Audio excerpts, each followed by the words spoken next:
महीने के दौरान जहां 5 लाख की आबादी है, वहां हमें लगभग 20 लाख से 25 लाख की आबादी की व्यवस्था 4 महीने के लिए करनी होती है।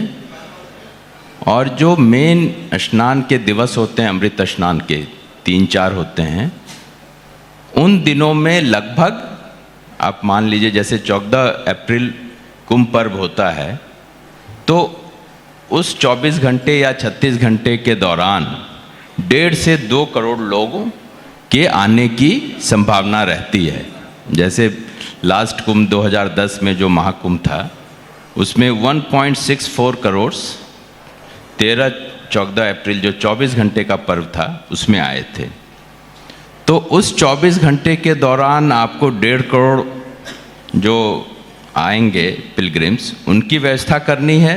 और 4 महीने के लिए 25 लाख लोग टेम्पररी, 5 लाख तो परमानेंट है, उनकी व्यवस्था करनी है जी। तो इसको हम लक्ष्य में रखकर पूरी प्लानिंग करते हैं। तो दिशा में हम लोग ठीक दिशा में जा रहे हैं। तो देखिए, कुंभ जो प्रशासनिक व्यवस्था है, एक तरह से ये प्रोजेक्ट मैनेजमेंट है। नहीं, ढांचागत जो सुविधाएं हैं, नए घाट बनाने हैं या कुछ जी। हाँ, उसी पे आ रहे हैं कि जैसे जब आपको 1.5 करोड़ लोगों को स्नान कराना है जी 24 घंटे में या 36 घंटे में, तो फिर आप आकलन करते हैं कि आपको घाट की कितनी एरिया की ज़रूरत होगी, कितनी लंबाई की ज़रूरत होगी जी। अगर आपको 25 लाख लोगों को एकोमोडेट करना है 4 महीने के लिए, तो आपको कितना एरिया ज़रूरत पड़ेगा, कितने एकोमोडेशंस क्रिएट करने होंगे, उसके लिए जो मिनिमम इंफ्रास्ट्रक्चर फैसिलिटीज़ है, आपको उसमें कितने बिजली, पानी, सड़क, सैनिटेशन, टॉयलेट्स, इन सबों की व्यवस्था करनी होगी। तो अगर आप देखें, हरिद्वार कुंभ क्षेत्र जो है हमारा 4 जिलों में फैला हुआ है और लगभग 150 स्क्वायर किलोमीटर में है जी। इसको हम सेक्टर वाइज डिस्ट्रीब्यूट करते हैं। इसमें कुछ हम परमानेंट वर्क्स होते हैं, कुछ टेम्पररी वर्क्स होते हैं। अभी उतने डिटेल में हम नहीं जा पाएंगे, लेकिन हमारी जो तैयारी है, हमारा टारगेट ये होता है कि जो परमानेंट वर्क्स हैं वो अक्टूबर-नवंबर तक कंप्लीट हो जाएं जी। और जो टेम्पररी वर्क्स हैं, क्योंकि जनवरी से भीड़ बढ़ती है, तो हम दिसंबर तक उसको कंप्लीट कर लें। तो हम लोग अभी ट्रैक पे हैं और इसकी मॉनिटरिंग लगातार होती रहती है। विभिन्न स्तरों पर मेला अधिकारी से लेके माननीय मुख्यमंत्री जी के स्तर पर भारत सरकार भी इसको नियमित रूप से समीक्षा करती है। फिर हम लोग जो हमारे सहयोगी हैं, चाहे वो गंगा सभा हो, अखाड़े हैं, वहाँ के आश्रम, धर्मशाला, उनके साथ हमारी नियमित बैठकें होती है। उनके जो सुझाव आते हैं उसके अनुसार हम अपने कामों में हो ज़रूरत पड़ने पे चेंज भी करते हैं।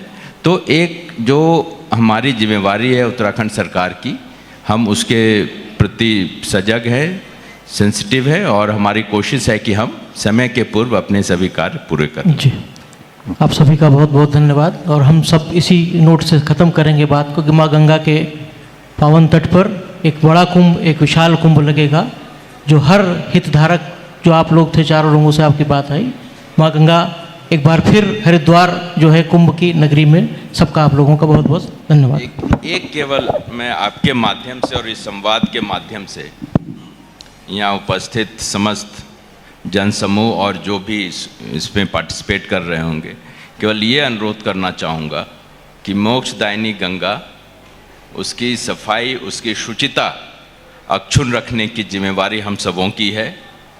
माँ गंगा हमारे पापों को धोती है, तो हमारी भी कुछ जिम्मेवारी माँ गंगा के प्रति है। तो आप लोगों से, आपके माध्यम से ये अनुरोध करना चाहूँगा। जी, आपकी इस अपील को हम अपने पाठकों तक जरूर पहुँचाएंगे। बहुत बहुत धन्यवाद आप सभी का। जी, पूछिए बताइए।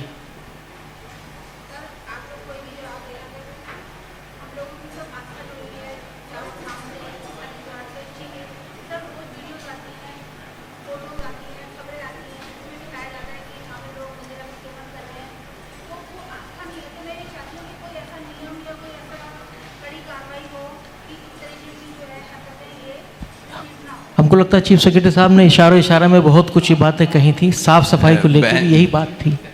बहन जी, केवल एक अनुरोध है कि देखिए, हम शासन प्रशासन जो इन्फोर्समेंट करता है, हम नियम कानून भी बनाते हैं, इन्फोर्समेंट भी करते हैं।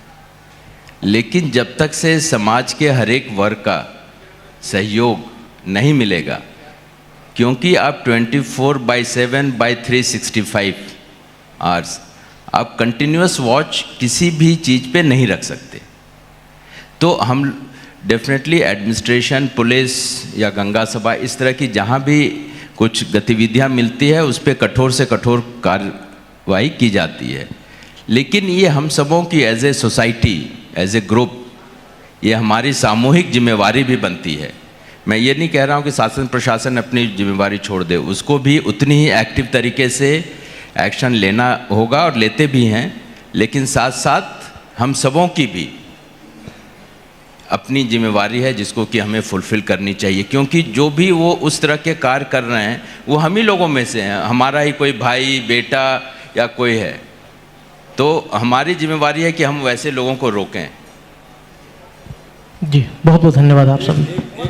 एक मैडम, एक छोटा सा, क्योंकि यहाँ पर सभी बुद्धिजीवी लोग विराजमान हैं और मैं इतना कहना चाहता हूँ, चाहे वो गंगा सभा हो, हमारा शासन है, प्रशासन है और हमारा नेतृत्व है, हम पूरी शक्ति लगा करके बड़े आयोजनों को सफल करा पाते हैं और सोशल मीडिया पे उसका प्रचार प्रसार जब होता है, मुझे लगता है कि उसे बहुत कम लोग अप्रिशिएट करते हैं और एक भी नेगेटिव थॉट चलता है तो उसे करोड़ों लोग देखते हैं, करोड़ों लोग उसे देखते हैं। तो मुझे लगता है कि समाज को इस मानसिकता को थोड़ा सा बदलना पड़ेगा और जो अच्छे कार्य हैं उनको प्रचार प्रसार देना पड़ेगा, तभी ये नेगेटिव लोग जो है थोड़ा सा शांत होंगे।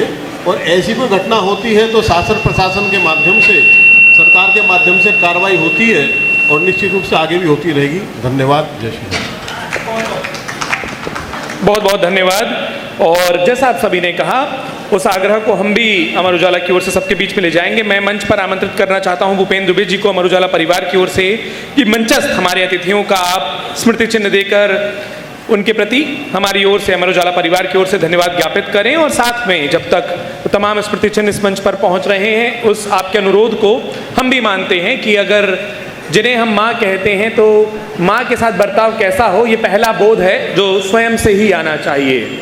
तो अगले साल होने वाले उस कुंभ का आमंत्रण, उसकी महत्ता, उसकी विशेषता और उसमें हमारी जिम्मेदारियां, संवाद का जो मूल उद्देश्य था, मुझे लगता है सत्र के जरिए वो पूरा हुआ है। अमर उजाला परिवार की ओर से भूपेंद्र दुबे जी एक एक करके हमारे तमाम अतिथियों को स्मृति चिन्ह देकर उनके प्रति धन्यवाद ज्ञापित कर रहे हैं। पंचदश नाम जूना अखाड़े के महंत प्रेमगिरी जी महाराज, बहुत बहुत धन्यवाद, आप इस सत्र में हमसे जुड़े।